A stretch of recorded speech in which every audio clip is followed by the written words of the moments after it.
अब आप पाठ्यक्रम प्रिंट करें, ठीक है, पाठ्यक्रम प्रिंट कर लें, पाठ्यक्रम अपने हाथ में रखें और फिर उसको 3 चरणों में चलने दें। सबसे पहला होता है पाठ्यक्रम को पूर्ण किया जाए एक बार। हम गलती कहाँ करते हैं? हम गलती ये करते हैं कि कई बार जो हमारे आसान सरल बिंदु है वो हम छोड़ देते हैं कि इसका तो क्या है, कर लूंगा, बाद में कर लूंगा।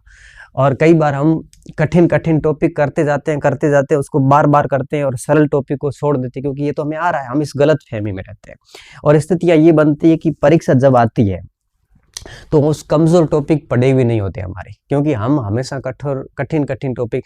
अब मान के चलिए कि अगर 10 टॉपिक है पाठ्यक्रम में, 10 में से 3-4 टॉपिक ऐसे हैं जो हमने बिल्कुल पढ़े नहीं, छोड़ रखे हैं उसको कि ये तो बाद में कर लेंगे, ये तो बाद में कर लेंगे, ये तो मुझे आता है, ये तो मैं बाद में कर लूंगा। कुछ पॉइंट्स ऐसे छोड़ देते हैं और जैसी परीक्षा हॉल में जाते हैं तो वो रिवीजन होता नहीं है। फिर सामान्य प्रश्न पढ़े भी तो होते हैं लेकिन एग्जैक्ट रिवीजन नहीं होता है, तो उस वजह से कंफ्यूजन में जाते हैं और फिर आपकी तीनों अब वो छोड़ भी नहीं सकते क्योंकि आपके पढ़े हुए सवाल कभी न कभी पढ़े थे लेकिन रिवीजन नहीं किया, ये आपकी गलती थी, वो पॉइंट आपने छोड़ दिए थे और उसके अभाव में वहां पे फिर आपके चारों विकल्प में आप कंफ्यूज हो जाते हैं, 2 विकल्प में कंफ्यूज हो जाते हैं और वहां पे आप मोस्टली संभावना है कि गलती करके आते हैं।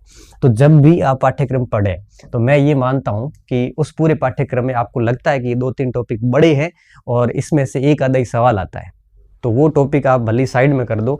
बाकी 90% जो सिलेबस होता है, 90-95% सिलेबस जो आपने 2-4 टॉपिक साइड में कर दिए, जैसे मैं हिस्ट्री पढ़ता था तो मुझे अच्छे से पता है कि राजपूत राज्य, दक्षिणी भारत, इसमें मैं बहुत लिमिटेड ही पढ़ता था कि भाई मुझे इसकी सिर्फ कला पढ़नी है या इसका प्रशासन पढ़ना, बाकी सारा छोड़ देता था। वो आप चाह के छोड़ते हो, वो तो छोड़ दिया। बाकी जितना भी है वो आप कंप्लीट पढ़ो, बीच में छोड़ो मत किसी को भी। ऐसे मत छोड़ो कि ये बाद में कर लूंगा, यही आसान है। कोई भी आसान नहीं होता, कोई भी टफ नहीं होता। तो जब भी पाठ्यक्रम आप सिलेबस लाते हो तो इन रिसोर्सेज से आप उस पूरे सिलेबस को कंप्लीट करें, ठीक है। और जैसे ही पाठ्यक्रम पूरा होता है फिर आप कंटिन्यू हो जाए रिवीजन पे, रिवीजन कंटिन्यू चलने दें, ठीक है। जितना आप अभ्यास करोगे और कोशिश करो कि कम से कम 5-7 बार अभ्यास हो, पुनरावृत्ति हो, रिवीजन हो। 5-7 बार रिवीजन होगा तभी जाके वो जो कोर्स आपने 90-95% पूरा किया है वो जाके आपको फायदा देगा। रिवीजन आप कैसे भी कर सकते हैं, 5 दिन पढ़िए, 2 दिन रिवीजन कर लीजिए, या फिर आप टॉपिक पूरा पढ़ के फिर उसको वापस पढ़ लीजिए, कैसे भी कर सकते हैं। या आपके ऊपर है कि आप उसको रिवीजन को कैसे करते हो, या पूरा पढ़ने के बाद फिर वापस शुरू करो, फिर वापस शुरू करो, ऐसा कर सकते हो। और तीसरी चीज होती है अभ्यास।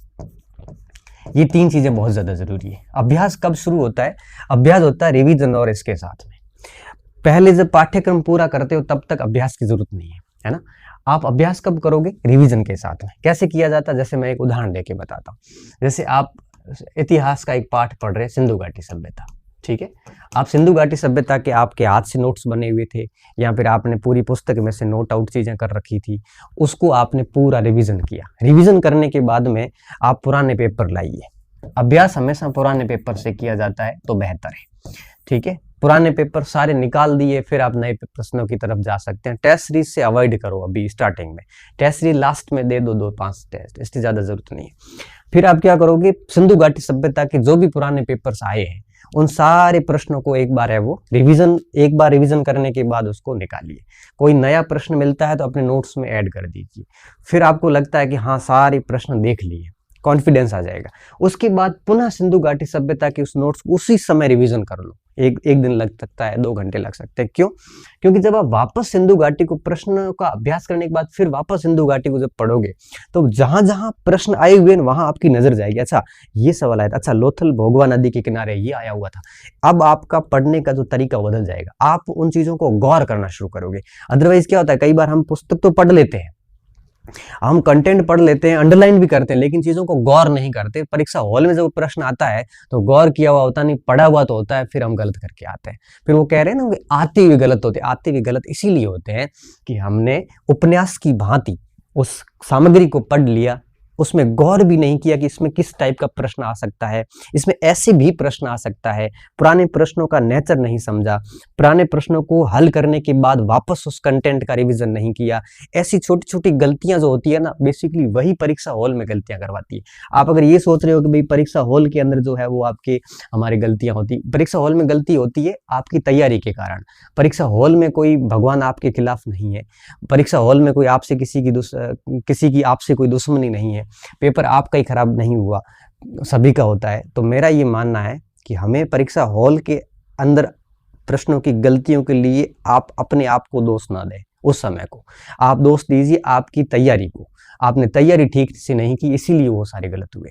हम क्या करते हैं, 30 से 35 प्रश्न ऐसे 2 ऑप्शन में तुक्के मार के आते हैं।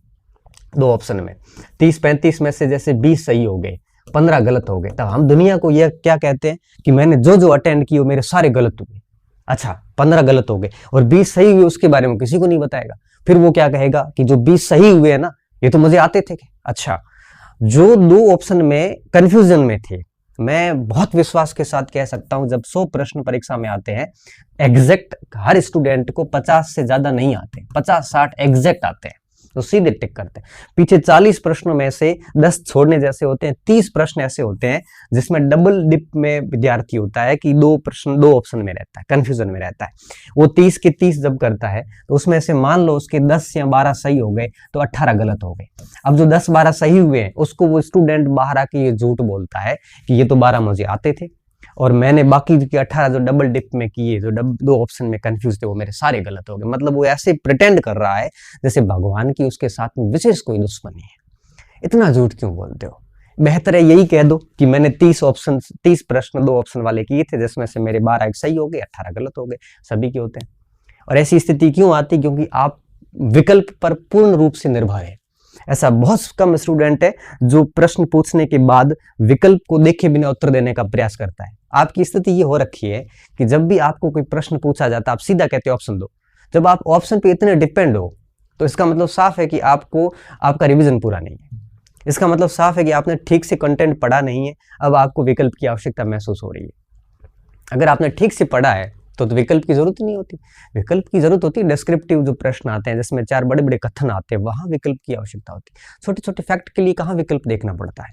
तो आपने तैयारी के लेवल पर ही गलतियां करी है, उसी वजह से उसका परिणाम आपको परीक्षा हॉल में देखने को मिलता है। जब आप आते हुए गलत कहते हो, आपकी मैं भाषा में बात करूं तो आते हुए गलत होते हैं, मुझे बड़ी दया आती है उस समय कि आते हुए गलत कैसे हो सकते हैं। तो आप इस जगह सुधारिए, अपने आप को विकल्प पर निर्भर मन ना रखें। और अगर आप 5-7 बार अच्छे से रिवीजन करते हैं, ढंग से प्रैक्टिस करते हैं, किसी टेस्ट सीरीज की जरूरत नहीं होती।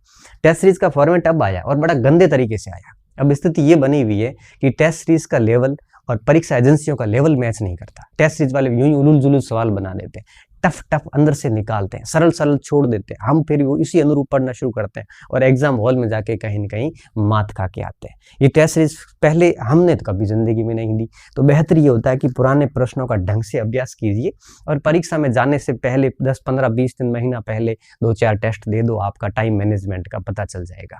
बाकी टेस्ट सीरीज का कोई रेलेवेंस नहीं रहा वर्तमान में। हकीकत की बात मैं यही बता रहा हूँ यार। एक कोचिंग सेंटर वाला 40-40 टेस्ट लेता है, इतने प्रश्न बनाएगा कहाँ से? फिर वही प्रश्नों का लेवल नहीं रहता, फिर वही फालतू प्रश्न पूछ लेते हैं, वो इमर्जिंग प्रश्न पूछ लेते हैं जिसका कोई सेंस नहीं होता। हम फिर उस अनुरूप तैयारी करना शुरू कर देते हैं। फिर वो टेस्ट सीरीज का शेड्यूल अलग चलता है, आपका तैयारी का शेड्यूल अलग चलता है, फिर मैच नहीं कर पाते, फिर नंबर कम आते हैं, फिर आप टेंशन में आते हो, फिर फालतू आपका अवसाद वगैरह बहुत सारी चीज़ें जो समस्या का कारण बनती है। तो आप अभ्यास कीजिए पुराने पेपर से, बढ़िया तरीके से कीजिए। 4 किताबें लाइए भले, पुराने पेपर के सारे प्रश्नों को निकालिए। और वो कब करना है? रिवीजन के साथ। पहले कोर्स पूरा करना पड़ता है, वो बाद में ये चीजें साथ में चलती है। रिवीजन एक टॉपिक का किया, फिर उसके सारे प्रश्न निकाल के फिर वापस उसी टॉपिक को फिर देखा जाए। तब आप देखना दूसरी बार जब उस टॉपिक का रिवीजन कर रहे होते हैं प्रश्नों के बाद, तब आपकी शैली बदल जाती है। ये चीजें करोगे तब जाके आपके दिक्कत नहीं आएगी।